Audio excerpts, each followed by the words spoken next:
Hello friends, how are you? I hope you are doing good. आपने ये वाली news तो सुनी ही होगी। Remember Deepu Charan Das, the Hindu boy who was lynched and then he was set on fire? Well, we did. The Hindu man was killed in Bangladesh during mob violence. These 7 have been arrested for beating up the Hindu youth and murdering him. Bangladesh से एक बेहद परेशान करने वाली खबर सामने आई है। मेमन सिंह जिले के भालुका उपजिला में ईश निंदा के आरोप लगाकर एक हिंदू युवक की भीड़ ने बेरहमी से हत्या कर दी। अगर नहीं सुनी तो मैं आपको बताता हूँ। ये घटना है बांग्लादेश की म्योमोनसिंह डिस्ट्रिक्ट की, जहाँ पर एक व्यक्ति जिसका नाम दीपू चंद्र दास है, उसकी मार मार के निर्मम हत्या कर दी गई। न ही उसकी हत्या कर दी गई बल्कि उसे बाद में पब्लिकली लटका कर जला दिया गया। इस इंसिडेंट को मॉब लिंचिंग कहते हैं। दोस्तों, दीपू चंद्र दास पर आरोप है, एलिगेशंस हैं कि इन्होंने ब्लास्फेमी की है। ब्लास्फेमी मतलब गॉड में नहीं मानना, गॉड के एक्ट्स की निंदा करना, गॉड की निंदा करना या फिर खुद को ही गॉड क्लेम करना, ये सब ब्लास्फेमी है। और ब्लास्फेमी को एक सिन कंसिडर किया जाता है इस्लाम में, या फिर काफ़ी सारी पुरानी एंशिएंट जो सिविलाइजेशंस हैं जैसे कि रोम थी या फिर ग्रीस थी, उन सब में भी ब्लास्फेमी जो था एक सिन था। फिर हम देखते हैं जुडाइज़म में भी ब्लास्फेमी सिन है और क्रिश्चियनिटी में भी ब्लास्फेमी सिन है।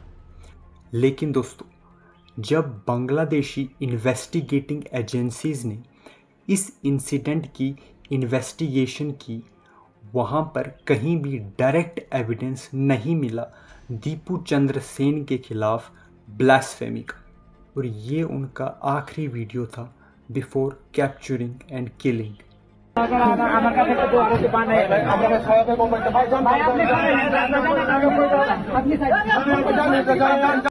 इस इंसिडेंट ने फिर से एक बार डिबेट अराइज की है on minority safety, misuse of religious sentiments और फ्रीडम ऑफ एक्सप्रेशन पर। इस सब में एक बात तो बिल्कुल तय है कि ये बांग्लादेशी गवर्नमेंट का एक कंप्लीट फेलियर है, जहाँ पर वो रूल ऑफ लॉ को एनफोर्स नहीं कर पाए और ना ही ह्यूमन राइट्स को प्रोटेक्ट कर पाए। जहाँ पर मॉब ने एक इंसान की निर्मम हत्या कर दी गई और एक गवर्नमेंट और एक देश जो कि काफ़ी समय से एक पर्टिकुलर रूल्स, प्रोसीजर्स और लॉ को एक सीमा तक फॉलो करता आ रहा था, अब वो टोटली जो है इससे अलग जाके रेडिकलाइजेशन की तरफ जा रहा है। दोस्तों, इंडिया में लोगों में काफ़ी फ्रस्ट्रेशन और एंगर है इस इंसिडेंट को लेकर, मेनली बिकॉज एक ऐसे व्यक्ति को इतनी बेरहमी से मारा गया जो कि एक हिंदू कम्युनिटी से बिलोंग करता था। खाली इतना ही नहीं दोस्तों, हमने इनकी मदद 1971 में भी की थी, जब इन्हें पाकिस्तान से इंडिपेंडेंस चाहिए थी। और आज यही ऐसा एक्ट कर रहे हैं हमारी हिंदू कम्युनिटी के साथ, जो कि माइनॉरिटी में है बांग्लादेश में। खाली इंडिपेंडेंस के टाइम ही नहीं, इंडिपेंडेंस के बाद भी हमने इनको एजुकेशन, हेल्थ केयर में काफ़ी सारी फैसिलिटीज़ प्रोवाइड की है। क्राइसिस के टाइम पे, डिज़ास्टर के टाइम पे हमने इन्हें medical aid, food grains provide की हैं। दोस्तों, ऐसे ही कुछ इंसिडेंट्स हमारी नेबरिंग कंट्रीज़ में माइनॉरिटी कम्युनिटीज़ के साथ होते आ रहे हैं और इससे बचने के लिए वे हमारी कंट्री या फिर बाकी जो हमारे आसपास की कंट्रीज़ हैं उनकी नेशनलिटीज़ हासिल करने की कोशिश करती रहती हैं। और जो एबल नहीं है नेशनलिटीज़ हासिल करने के लिए हमारी या फिर दूसरे हमारी नेबरिंग कंट्रीज़ की, जिनमें उनको परसिक्यूट नहीं किया जा रहा है, वहाँ उस इलीगली उस कंट्रीज़ में घुसने की कोशिश करते हैं और वहाँ पर इलीगल माइग्रेंट्स का एक इशू जो है वो क्रिएट हो जाता है। And such illegal migration possesses a great threat to India's population dynamics and demographics. खाली इतना ही नहीं दोस्तों, ये हमारे इंफ्रास्ट्रक्चर पर भी एक बर्डन है। सोचिए ज़रा, ऐसी कंट्रीज़ जहाँ पर पब्लिक हेल्थ केयर भी ऑलरेडी जो पॉपुलेशन है इंडिया की उसकी ही नीड्स को सेटिस्फाई नहीं कर पा रही है, बाकी जो इलीगल इमिग्रेंट्स हमारे हिंदुस्तान में आएंगे और आ रहे हैं उसकी नीड्स को वो कैसे सेटिस्फाई कर पाएंगे। ना ही उतनी एजुकेशन फैसिलिटीज़ भी एग्जिस्ट करती हैं जो कि इन सारे नीड्स को कैटर कर सकें। और दोस्तों, सबसे बड़ा इशू है अनएम्प्लॉयमेंट का।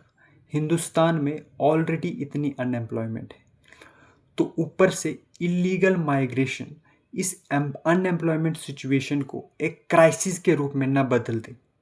इसी इलीगल माइग्रेशन को रोकने के लिए और उन लोगों को इंडियन सिटीजनशिप देने के लिए जिन्हें हमारी नेबरिंग कंट्रीज़ में परसिक्यूट किया जा रहा था because of minority, Indian government ने इंडियन सिटीजनशिप एक्ट में 219 में एक अमेंडमेंट प्रेजेंट किया था जिससे कि इन कम्युनिटीज़ को इंडियन सिटीजनशिप मिले।